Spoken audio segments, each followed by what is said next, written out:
Hey everyone, Mac is back. Today we're going to talk about the equipment that you can use for specific formations, ones that I prefer based on which formations that you have, the formations that you use primarily, and just to give you a little bit of an insight of why I think these are some of the best ones. That you can mix it up a little bit, and I'll get into that of how you can switch from one to another, maybe one or two pieces of equipment that's different. But for the majority, I think, of the free-to-play players that don't have, people that don't have the Glory set, that this will be a guide for them to kind of optimize which rebel leaders you should be hitting, so you can get that equipment as fast as you possibly can. So let's get into it. So the first formation we're going to talk about is Spear Cav. So the Spearmen are going to be your front formation, and you want to try to get the most health and defense from those spear so they can take the damage. And with the cavalry behind, you want to get the most attack from them to do the most damage. And this is a very, very popular formation. Most people do use just two troop types when they attack. So that's why I'm going over these. If you're one of those that uses all three troop types, then that's great too, because then you can defend. You can basically go after any formation that your opponent might have. So, but right now this is a Spear Cav formation, and I want to show you. These are the recommended ones by my that I recommend. So you have the Champion's Helmet, the Storm Breath, the Frost Marching, the Frost Dagger, the Fang of Fury, the Frost Armor, and the Memories of is it Roin, I guess, and the Faithful Heart. So my recommendation is the stats I'm going to give you are all going to be based on if these are all gold. So kind of gives you an idea of when you do max one of these one of these equipments combinations out, that you can what you'll be actually getting yourself into. So I've made a little chart here, a little to show you what everything is maxed out at. So like for the Champion's Helmet, you can get cav attack at 12% and the spear defense at 5%. Now I'm only putting the relevant stats up here. So if there is an infantry attached to one of these, which I think there was, I didn't list it here because infantry is irrelevant if you're only having spear and cav in your formation. So so you can go ahead and look down through these since I have that up there. And also here are the totals. I did that, added everything up. So as you can see, for that backline cav, which is really good, 86% at cav attack, which is really, really good. And they also have that extra added bonus of a 25% defense as well. Now you may ask, well, why did you add defense for the cav if they're behind the spear and they shouldn't be getting any damage? Well, we're not all the best at fighting, and sometimes we make mistakes. I've made plenty of mistakes. This past KVK I made a mistake and lost my lord, so it happens to everybody. So if you do make a mistake and they do get past that spear front line, they'll get to that second line with your cavalry, and this defense will be very beneficial to you, or if you have health, whatever it may be, depending on your troop type. So and as you can see here, you also get the spear health of 62% and defense of 17%, which isn't as relevant as the 62% health. So this is a really nice bonus as well. And then the total health, so you get 10% of this that front line with the spear, and if they happen to get by to the cab, you'll still have 10% on them as well. So that's a nice little bonus as well. I had I would say a little bit tough time of deciding if the Faithful Heart was the one to be used, and I think it is. I think the other one was maybe a cav attack, and that sorry, not a cav attack, a spear attack.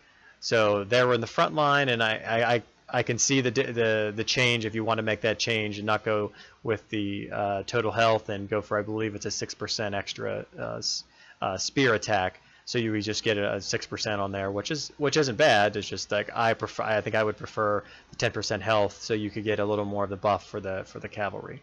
So this is a little chart to break down. So hopefully this helps you if this is the kind of formation that you want to go for.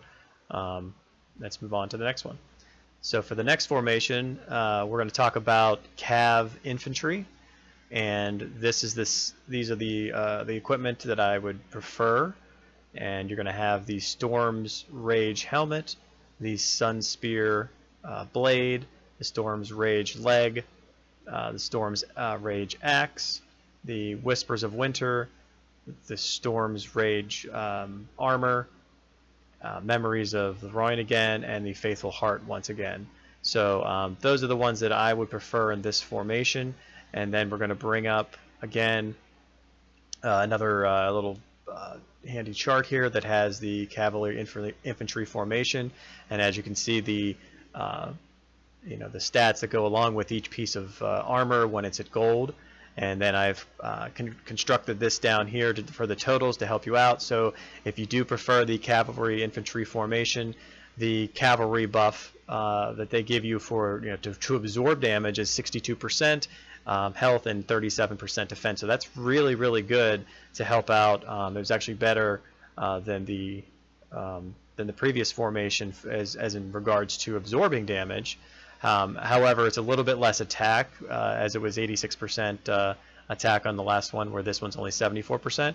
And then you can see there's a little bit more. There's some defense and some health here for that back line of infantry in case they do get through your cavalry defense in the front. And like I said, there's a few little changes you can make here if you wish to, and it would actually get your cavalry to have a little more attack instead of the absorbing the health and defense from the attack. So that's just something to consider. And when I say that, it just really depends on what you have and the rest of your the rest of your stats are. So if you're getting cavalry attack, real high cav attack somewhere else, and this might be exactly what you're looking for. But if you want a little extra attack, then you can probably change some of these up. I wouldn't veer off too much though. I wouldn't go completely in one direction, because if you don't have any, if you're not buffing that front line, then their attack is just gonna go right through it. So you don't want that to happen to get to your infantry, but you do have a little bit of a buff here to help you as well, plus that 10% health, again using that Faithful Heart to come on there to the end of it. And the last formation I'm going to talk about is the Infantry Spear formation, and as you can see, this is a preferred formation for myself. I'm not saying it's the right one to do or the best one to do, but for me personally, this is the one that I do, and I have many reasons for that. The very first reason, or the reasons that I've talked about before, I'm not going to go over them. We've talked about how the infantry and the spear combination is pretty good. So this is what I prefer, and as you can see, I've upgraded it more than the other ones, so that's why I prefer this one, or I've been upgrading it, so trying to get it to the goal just like everybody else. So the ones you're gonna that I have here are the Sun Spear headband, the Frost Spear, the Sun Spear trousers, the Sun Spear shield, the Fang of Fury, the Champion's armor, the Memories of Roin, and the Whispers of Winter once again. So that's the ones that I prefer. And then as we go to the stats and see what you get out of it, you can see the different ones throughout here as well, and it gives you that so that back line will give you that 86% spear attack, and the just a little bit of health, 37%, as well, in case they do get through that infantry front line. And then for the front line, you get the 50% infantry health, 42% infantry attack, infantry defense, and then 12% attack just to help that front line as well. So this is I like these stats here. And then you get the marching speed, which I didn't even mention as well. You can see it's up there. You get a little marching speed on top of that. So there's different ways you can go about constructing even this one. This is just how I prefer to have it, based on where my other stats are. And I think this is a pretty good base for you to just to start. So if you see this, put this together if you want an infantry spear, and then just kind of work and see what works for you, because you might want to substitute one of these in and out just to kind of see how things work based on what's going on in your head.